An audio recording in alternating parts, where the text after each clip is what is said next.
Good evening, everybody. Tim Walsh coming to you live from the Illinois Fire Service Institute on the Facebook forum. I'm going to let everybody get signed on here for a minute or a minute and a half, and then I'll be right back to introduce tonight's guest. So we look forward to speaking to you. Please chime in if you're already on and comment and let us know where you're watching from.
Good evening, everybody. Tim Walsh coming to you live from the Illinois Fire Service Institute here on the campus of the University of Illinois Fire Service Institute. Tonight I'm joined by Chief Ron Rains from the Carterville Fire Department. He's going to be discussing Rural Command along with Assistant Director Tom Schubert, who's in charge of firefighting programs here on the Institute grounds. Please send us your questions and comments right on the Facebook Live page so that we can answer them for you. And we'll get right to your questions in just a minute. I'm going to turn the floor over to Ron now, and we look forward to speaking to you. Once again, if you have any questions, just type it in the comment page, and thanks for being with us again.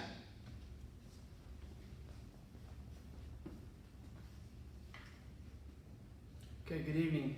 We're coming to you live tonight from the Illinois Fire Service Institute to talk to you about some challenges facing Rural Fire Command. A lot of times during this process, we have a lot of things we have to take into consideration on the initial alarm when it comes in. There's so many things in a smaller department that you have to take into consideration of. You may be the only person there, you may be the captain on duty, the lieutenant, whatever it may be. So there's a lot of things to take into consideration. And one of them is the type of call that you're going on. What type of call is it? Is it a rescue? Is it a structure fire? Are we responding to a car accident? Is it a hazmat issue? Is it a technical rescue issue? Things that you have to get your mind set, you have to get the ball rolling and start to develop a game plan. The next thing we're thinking about is the location of it. In the rural setting, we may have to drive 10, 15, 20 miles, depending on the square miles of our district that we cover. There are some districts that cover many, many square miles. I know where I'm from, we have 28 square miles. Doesn't seem like a lot, but there are a lot out there that do have 70, 80, 90, 100 square miles. So you have to take into consideration how far is it or where is it at. Distance you're going to travel, we just talked about that. And then mutual aid and auto aid. it's very imperative at this point, I think, that you have some kind of agreement signed, or you have something in place with your surrounding departments on mutual aid and auto aid. And it can be based on the call. It may not be something that is requested on every call, but based on the type of call that it is. It may be an auto aid response from a different town or from 2 or 3 different towns.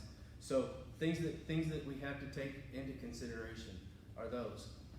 Some of the priorities that we come upon when we get on scene, depending on how long it took us to get there. What's going on with the call? Is it a structure fire? So are we going to do a 360? Absolutely. We want to see all 4 sides of the building, or what's on fire. Even if it's not a structure fire, if it's any kind of accident, any kind of technical rescue, anything, we want to do our 360 walk-around. The next thing we want to think about is life safety. You know, do we have people involved in this? Do we have somebody trapped? Do we have a family inside of a burning building? What is our next course of action? That's gonna throw a big wrench into everything, right? If that is the case. So anyway, is the building occupied? Is it not occupied? Do we need to call for utilities? What do we need? What kind of issues are we coming up with right now that we're going to have to address right now at this moment when we get there? For our viewers out there, some of the fire departments, we'd like to thank for viewing Ed Scott, Swansea, Mid-Piatt. If you have questions tonight, please send in your questions and we'll get them answered for you. Thank you. Other things we have to think about too. EMS. Years ago, when I started in the fire service, that really wasn't a response that went with the fire truck to a house fire. It went if it was called. But nowadays, on box alarms, on auto aid contracts, on mutual aid contracts, usually you get an EMS, an ambulance on scene with you. Regardless, if it's not for the people that are there, for the people that need you, it's for the firefighters. So it may be 1 or 2. So that's something to take into consideration also. How's this fire going to affect our surroundings? Okay, how's it going to affect what's happening to the building that's on fire, or to the surroundings of the building that's on fire? Okay, has it progressed beyond what we can do? Not 99, but there's a lot of times that we go to a fire in a real setting that takes us a while to get there, and it's past the point of us doing any kind of interior attack. So that's something that we have to think about. We have to know, you know, whether we're going to be interior, whether we're going to be defensive in this deal, because that's a life safety issue, right? We're not going to throw people into this. There's nothing, you know, that says I'm not going to risk somebody's life for a burning building. Okay, so once again, has it progressed beyond an interior attack? Are we defensive? One of the questions that we have, Chief Raines, is what is your auto aid uses? Is it different than Blue Card? Yeah, we don't have Blue Card where I'm at in the south. It's either Mavis box card, Mavis box alarm. It's a mutual aid agreement with another fire protection district or another town, or it's an auto aid agreement which just says, hey, if we have this or that, they're going to come automatically. So we don't per se have the Blue Card, that is prominent in other parts of the state of Illinois. So I hope that answered your question. So moving on, we're going to go to water supply, which is a huge issue in a rural fire setting. Now, if you are in a rural fire setting, you know how important this is. You know how important it is to be able to draft water, to be able to go to the source. Okay, go to the source.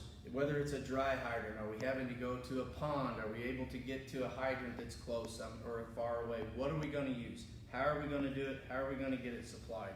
How long will it take our incoming apparatuses to arrive at this call? If we have an auto aid agreement, a mutual aid agreement, whatever it may be, and we're having tankers coming in or other engines coming in, how much water did we bring to the party? And how much are we getting? Okay? How long is it going to take them to get there? And are we going to be okay until they get there? Things you have to think about. Can we set up an attack engine down a long lane? What if we got a far setback on a residence, and we've got a well-involved structure fire going, and we know we're going to need to haul water. We got to be thinking about those things in advance. When we get there, we got to have like step 1, 2, 3, 4 ready to go, because if it's a long lane, we have no way to turn these tankers or these tenders around or to get them in there. We don't want to back them all the way down the lane. What if we run a supply line from the road to the engine and we dump at the road? Stuff to think about, okay? Are we going to have to draft? Do we know how to draft? That's a big thing. Anybody can pull up with a tanker and open the dump valve and dump it in a tank, but what if we have to go to a pond or a lake or something like that, and we actually have to draft? Are we good at that? Have we trained on it? Do we know how it works? So everything comes into play. All these factors are going to come into play. They're going to come into play very fast. So you have to be forward thinking. You have to have a plan of attack. You have to have a plan of action. You have to be thinking about that on the way to the call. What if, what if, what if? Plan A, plan B, plan C. So once again, you know, I think that it's important. We need to realize what we have, what we're taking to the party. Can we sustain that until we get mutual aid coming to help us?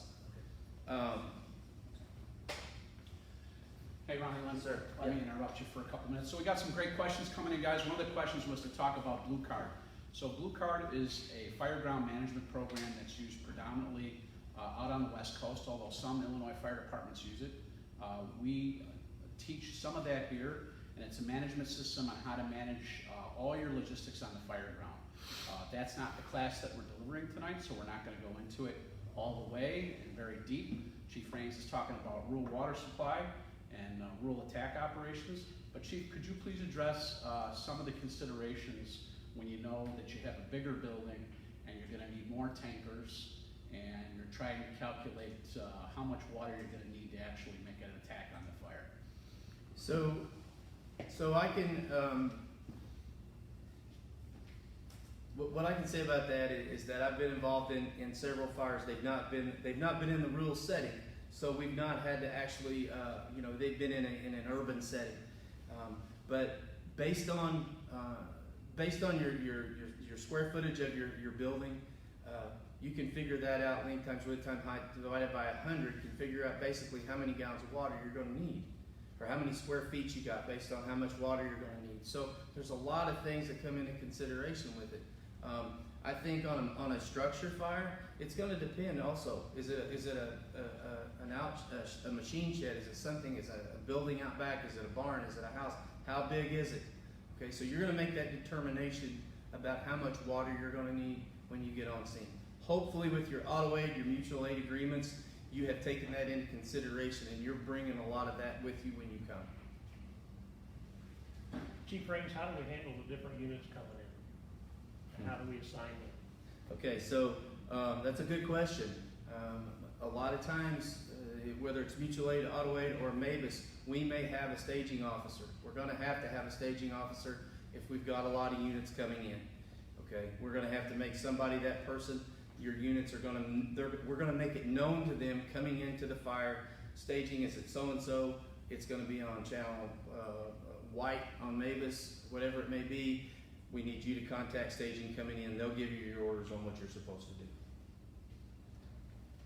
But that along goes with communications. Communications is huge in the fire service with us right now.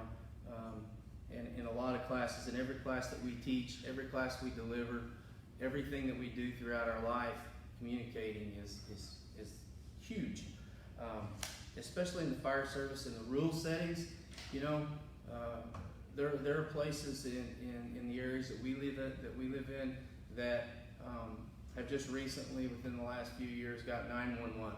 So a lot of times portable radios may not work, cell phones may not work.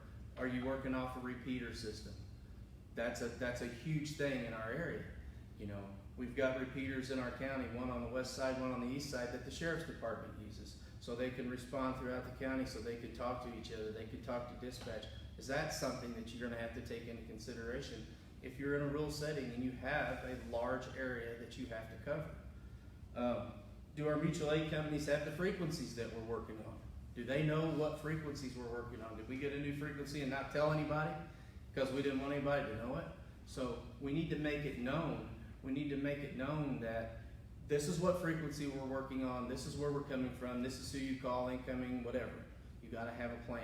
And it's not the time to shoot from the belt when the call comes in. You need to have that laid out already on what you're gonna do.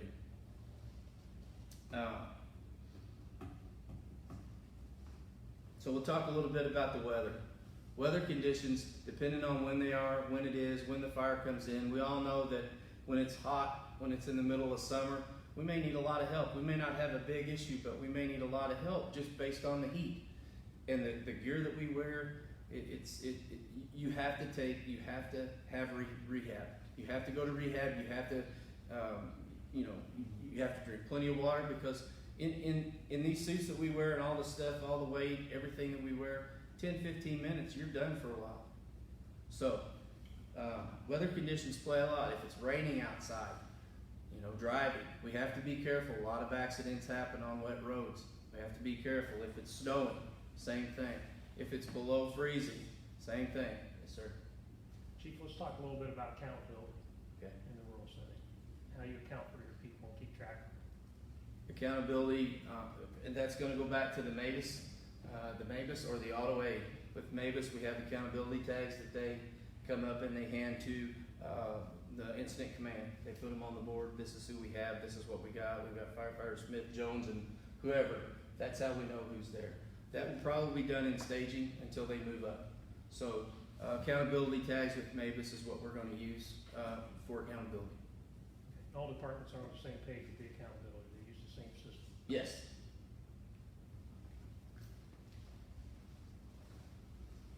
Ron, I got one more question for you. So people want to talk a little bit about who calls for mutual aid. Should it be the first person on the scene? And I know that we operate a little bit differently in the city than rural fire commanders do. We always leave it up to who's ever first on the scene. If you think you need help, you should probably call for help, because especially the way that you guys are operating and you're coming from a further distance, that might be advisable. But I'm not really sure, so I want to have your opinion on that so that you can answer that question. That's a good question. You hear all the time. You'll hear people calling mutual aid on the way to the fire. I'm a firm believer of in the rural setting of the auto aid agreements. That's going to be big right there. That's going to get people coming right now. But I want to put my eyes on what's going on. I want to see what's going on. Okay. I've jumped the gun before many times on mutual aid, where based on manpower and during the time, whatever time of day it was, and I may have called mutual aid for something, and we probably really didn't need it, but they were there, they were coming. So I think it's going to be. I think you're right, Tim. I think that if the first person that gets on scene, if they need it, they call for it, without a doubt. Chief Raines, there's a lot of positions to fill on the fire grounds, and all those positions take manpower to do that. How do you deal with the safety officer position and some of the other positions that need to be filled if you don't have the manpower? That's a very good question. In my world, the safety officer, I may have to be safety officer and incident command. Those are the two things that we have to have on the fire ground. But also knowing that the fire chiefs that are on the cards coming in on the MABUS card, their capabilities and what some of the MABUS cards that we have, we've got them labeled on. The chief from so-and-so is going to be this guy's going to be water, this guy's going to be operations. So if not, then we have to make a company officer that. So a lot of places in the rural settings, they may just have the fire chief and that's it. So you have to rely on people that you trust, that you know their capabilities, and that can do the job. So it's a little bit iffy, but relying on the MABUS box card for me is my first step with that, and then if I have to go further than that, then I will. Ron, could you cover some more of the size up stuff, the things that you're thinking about on the way to the run, and the things that everybody should be thinking about on the way to the run, as far as conditions that you're encompassing for your decision making, and then conditions that you see when you arrive on the scene. And then some of the other questions that have been coming up are fireground communication channels. Who determines what channel that is done on? Is that the dispatch center for the jurisdiction that has overall command? Will they tell them to go what Mavis channel? And then will they tell them what Mavis channel they're gonna operate on for the fireground communication channel? Okay, so the communications channel, the communications channel will be dictated by the incident commander. Now, he may or may not, depending on if the incoming units can hear, get a hold of dispatch, and he might say, hey, all the incoming units coming in, I want you to go to Mavis Red, operations are on Mavis Red, water's gonna be on Mavis Blue, staging is on Mavis White, and that sort of thing there. Tim, what was your other question? I'm sorry. That's all right.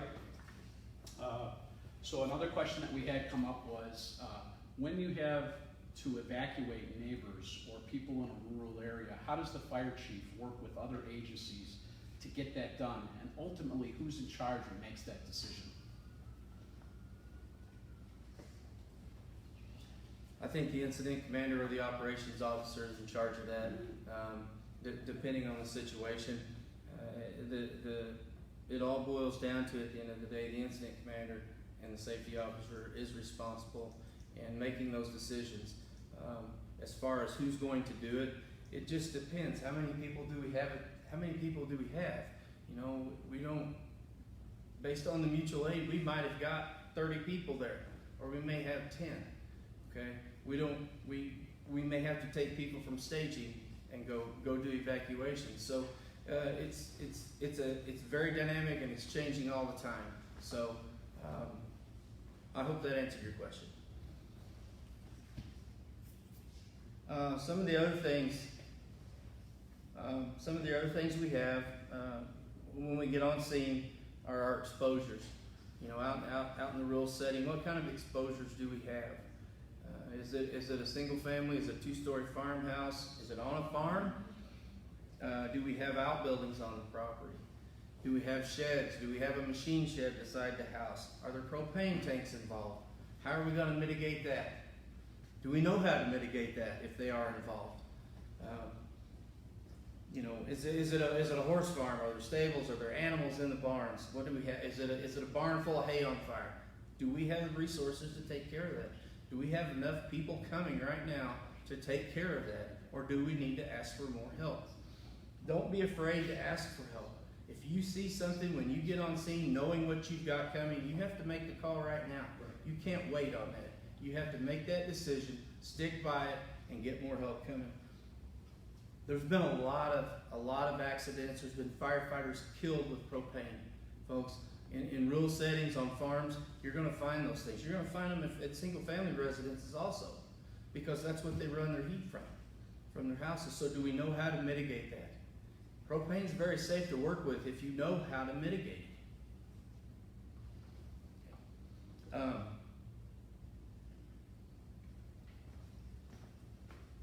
One of the questions that we had was how do we take care of freelancing on the fire grounds? And the way we take care of that is the incident commander establishes command. He lets all the companies incoming know where they report and their assigned duties. There's somebody in charge of the company, and then those companies go to work. The incident commander or the fire chief also assigns sector officers that these companies will report to depending on where they're operating on the fire grounds.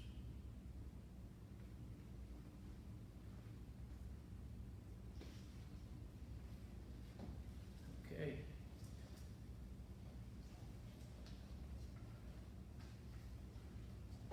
Hey, so Chief, we had another question come in. How does the chief officer integrate animal rescue during a barn fire or where animals could be entrapped in a portion of the rural or farm area?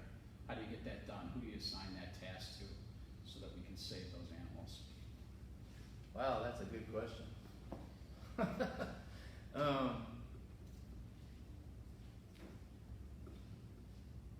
In the rural setting, in the rural fire departments, you have all different kinds of firefighters. We may have guys that work on farms that are volunteer firefighters that could actually take care of these animals for us. Or we may have to just adapt to it and figure out how to get it done. Regardless of the fact, if there's a life to be saved, we need to be thinking about how we're gonna do it.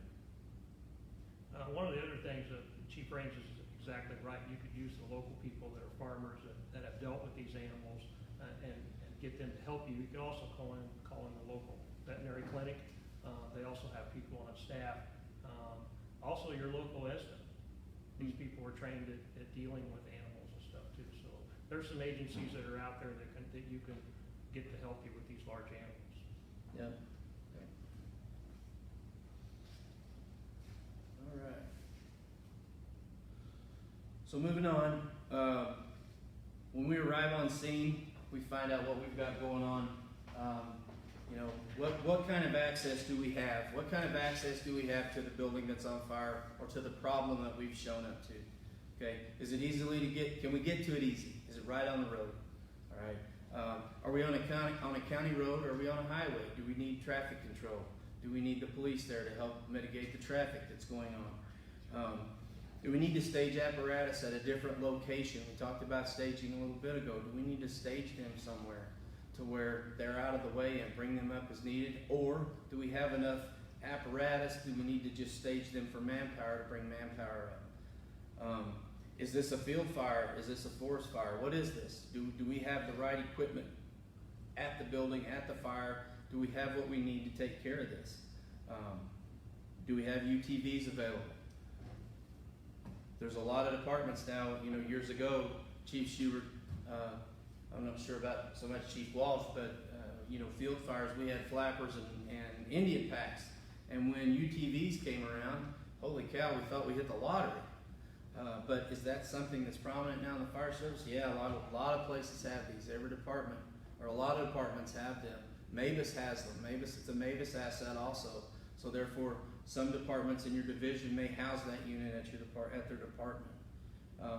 So Forest Service, I have used the Forest Service one time, but they come and they bring a dozer and they bring a lot of people and a lot of resources, and they are a good resource for you. So know that they're there in the rural setting, especially.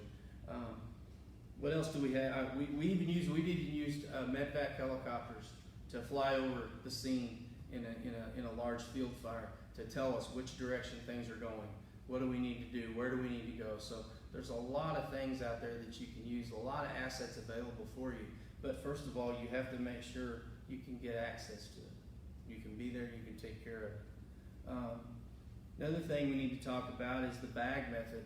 You know, where's the fire been? Where's it at? Where's it going when we get on scene? Hopefully, when we're in a rural setting and if it's taken us a little while to get to the fire, hopefully this is not out of hand to where the whole building is involved. But knowing where it's at, or knowing where it's been, knowing where it's at, and knowing where it's going to go is going to be big for us in stopping this, in making a difference in taking care of this fire.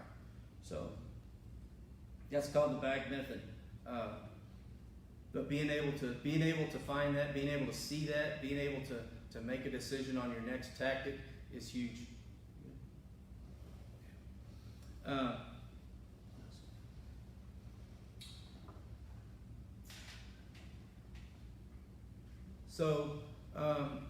Once again, when we arrive on scene and we see what we see, has this progressed from an offensive to a defensive tactic?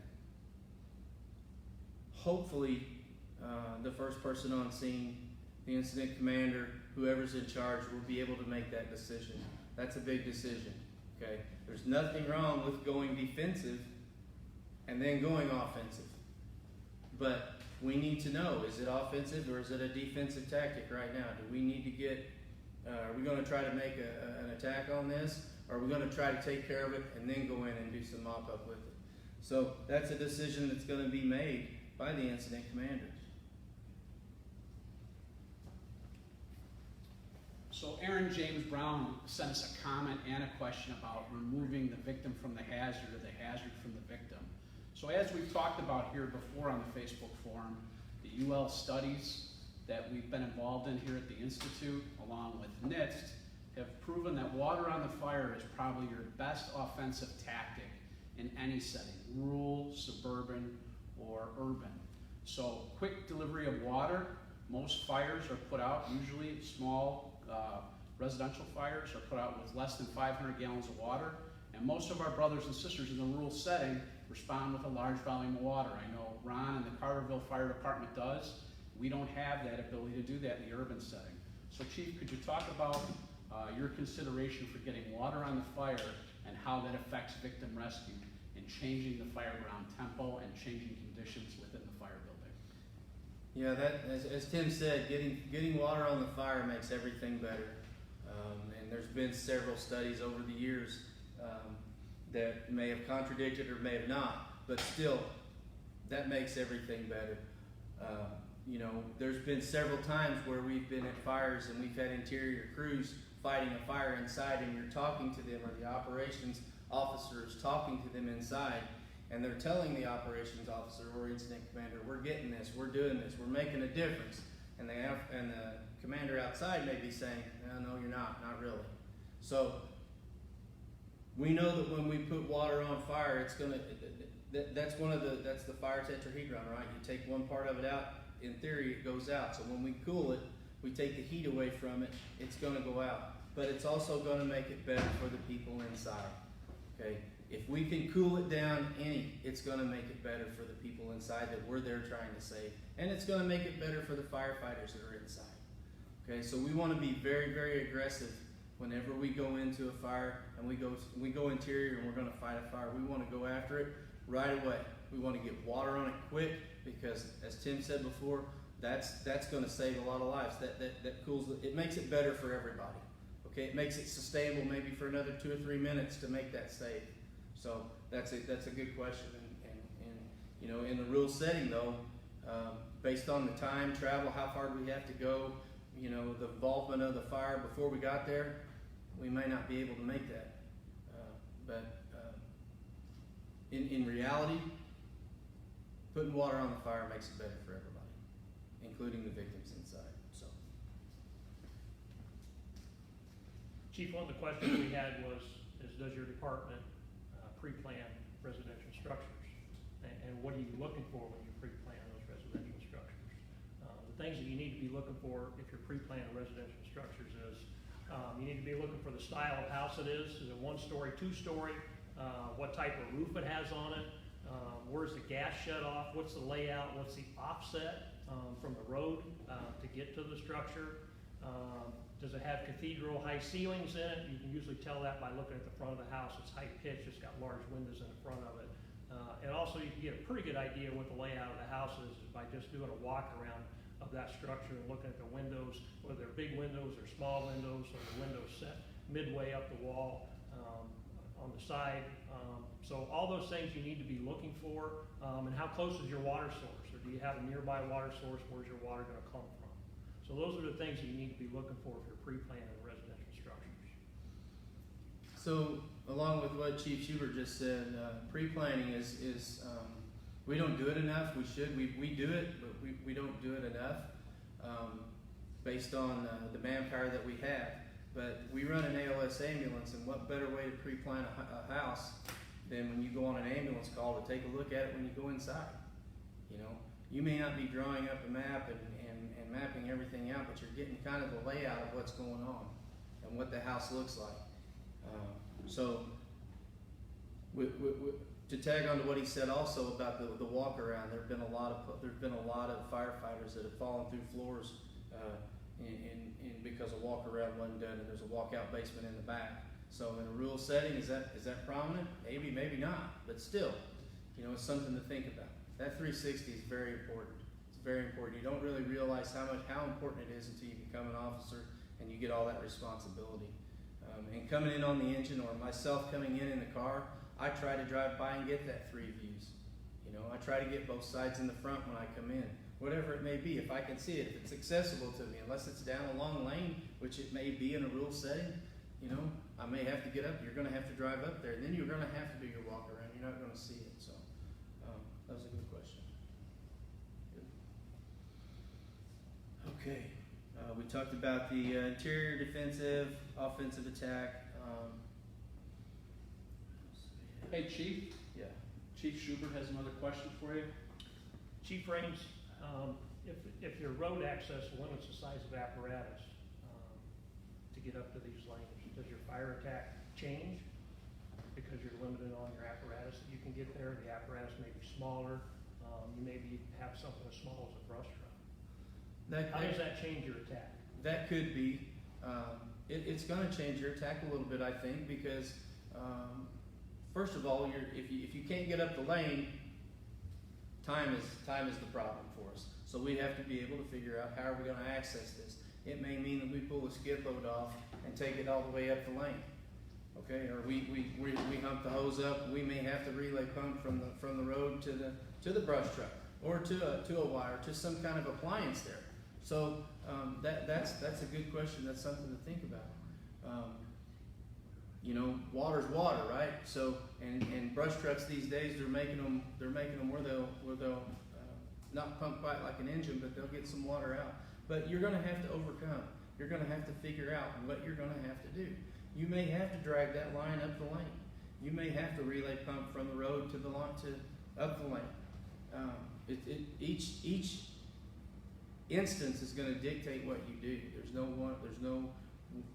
right one way to do it, I think. So you got to think outside the box and have a plan for it. You're going to know that right away when you get on scene. And that's the same way with EMS or anything else, any other calls that you have like that. There's residences that we go to, houses that we go to, whether they're in the country, in the rural setting, in the urban setting, it doesn't matter, where you can't get up the driveway for the trees and everything else. So that's a big issue.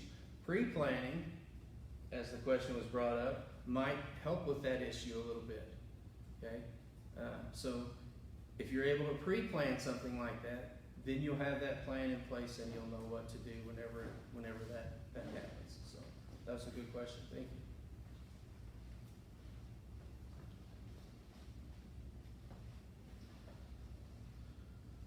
All right. Chief, I'm going to jump in and handle one question for you. So we had a question about using acronyms on the fireground to address fireground priorities. There are many out there. There's slicers, dicers, RICIO. One that I've used before is SCLEVASIC, which stands for Size Up, Life Safety, Exposures, Ventilation, Extinguish, Overhaul, Salvage, Investigate, Critique. So the problem with all of those, they're all good and they're all reputable for fireground settings, but do you train with other organizations, and do other organizations that respond to your fires in a mutual aid aspect in the rural setting, or does everybody on your department understand what that means? So just because it's printed in a magazine and just because somebody in a big city uses that acronym doesn't always mean that it works well in a rural setting. The key to succeed here is what Chief Raines is talking about, is having a common operating plan that everybody's trained on and collaborated on and discussed before the incident. So to be able to do that and have training evolutions on whether or not you train on a Monday evening or a Tuesday evening or during the daytime, to make sure that everybody's on the same page so that the fire goes out and you do what you're supposed to do. Now, Chief, I know that you've talked about size up and life safety and water supply. Let's talk a little bit more about weather considerations and communication, or did I interrupt you before that? All right, let's cover those two topics next. We hit communications a little bit earlier, just because in the rural setting, sometimes it's difficult to talk to someone on a radio, to talk to dispatch on a radio, to talk to, your company's coming in on the radio. You may have to be in your vehicle. You may have to be in your car. A lot of places in rural settings have a repeater in their command vehicle to where they can boost that signal and they can reach out and they can get in touch with the companies coming in. So I can't tell you enough how I can't preach enough to you how important communications is, not only for the companies coming in, but on the fire ground. Knowing what you're wanting to do, knowing what the boss is wanting you to do, repeating that order back to them, making sure you understand and he understands what you told him. Okay. Also, if the radios don't work, do we have the option for cell phones? We do. They may not work either. Once again, in the rural setting in Southern Illinois, there are places cell phones don't work, as well as I'm sure in your areas also. Sometimes our geographical locations are going to dictate to us how we communicate. All right, so it's important. it's important to have that plan in place. It's important to have that issue taken care of beforehand, because, you know, a lot of places, I'll give you my place for example, we switched PSAPs over and we couldn't talk to the town that was 6 miles from us that was gonna dispatch us. So we had to address, that's an issue, that's a huge issue. You can't talk to your dispatch center. We had to address that issue, and we got it taken care of. A repeater system took care of that problem. And that may be what you need, but communications is huge.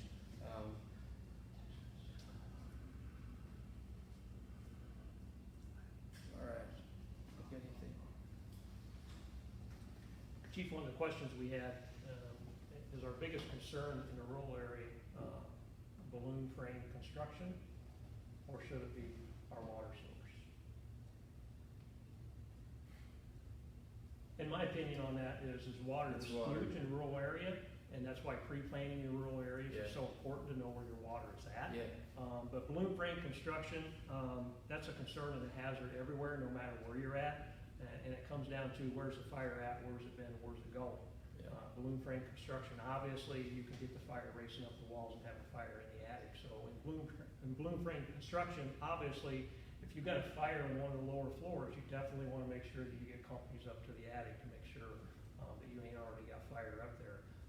But in the rural setting, absolutely, balloon frame construction is a concern, but your water source, you have to have the water in order to put the fire out.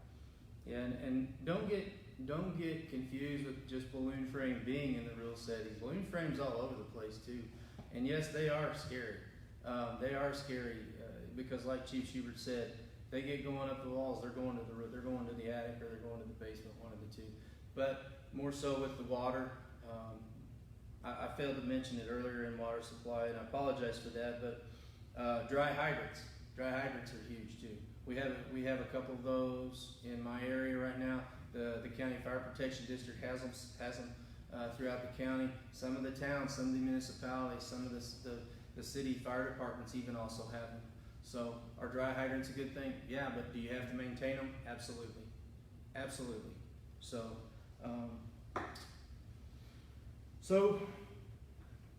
tonight we've talked about several different things. We've talked about our initial alarm, our priorities, our considerations.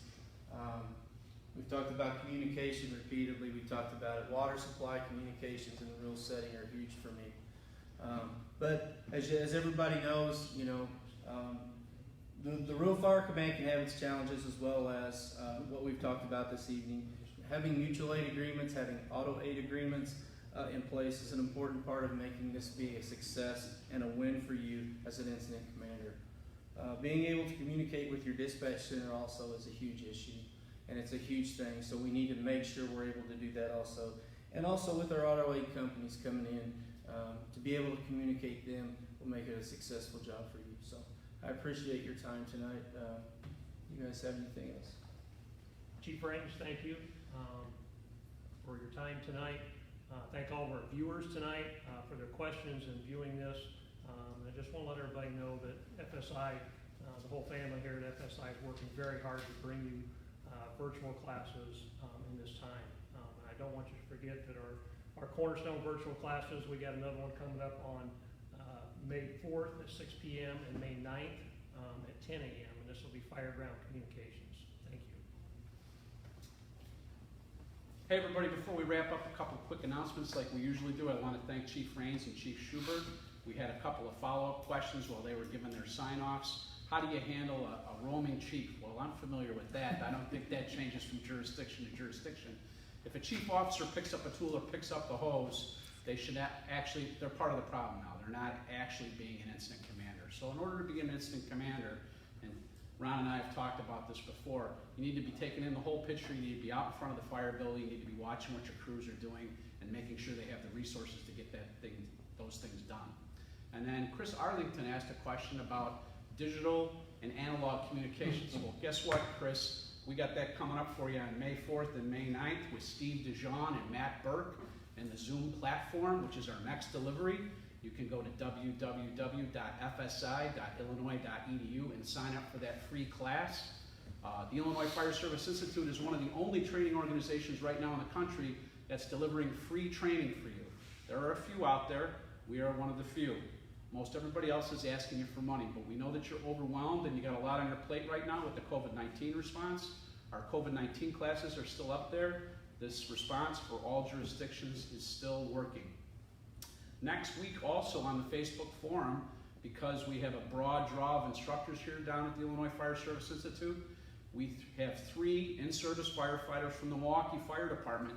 They're going to be delivering the Milwaukee Roof Method. Now you've seen the videos on Facebook and YouTube, but Lieutenant Tom McMiniman, who just retired from the Milwaukee Fire Department, and heavy equipment operators Joe Koskovich and Jason Ross will be live on campus to demonstrate that operation and the benefits of being able to use that operation. And then log in on our Facebook page and our regular web page to see what other deliveries we have coming up.